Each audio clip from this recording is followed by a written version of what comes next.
que l'homme ou va le monde? Tout cela a-t-il un sens? Si oui, lequel?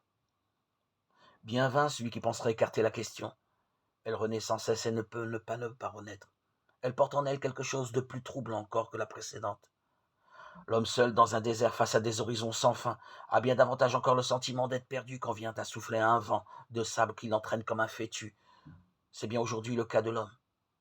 Il voit la science fouiller inlassablement son passé et lui découvrir des ascendances insoupçonnées dans lesquelles il ne se reconnaît pas ou à peine.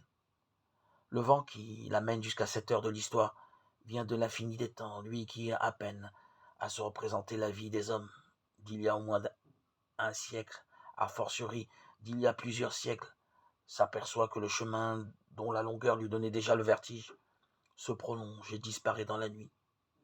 Une préhistoire illimitée a précédé l'histoire.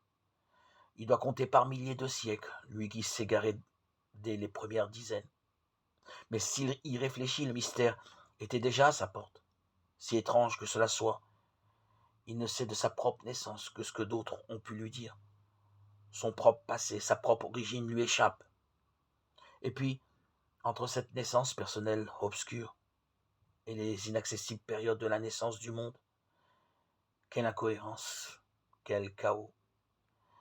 Les bouleversements cosmiques enregistrés par les savants sont peu de choses auprès des bouleversements humains. De véritables mondes ensevelis se révèlent soudain aux archéologues.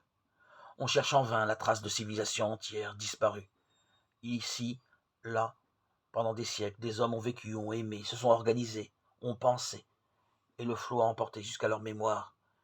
Une vague, de loin en loin, rejette sur la grève une épave. Qu'est-ce que l'homme au milieu de tout cela? Sa vie avait-elle un sens? L'histoire qu'apportait l'humanité du passé la conduisait-elle quelque part? Chacun de ces hommes avait-il une destinée? On hésite à le croire. Quelle destinée? S'il s'agit d'une destinée collective, laquelle? Encore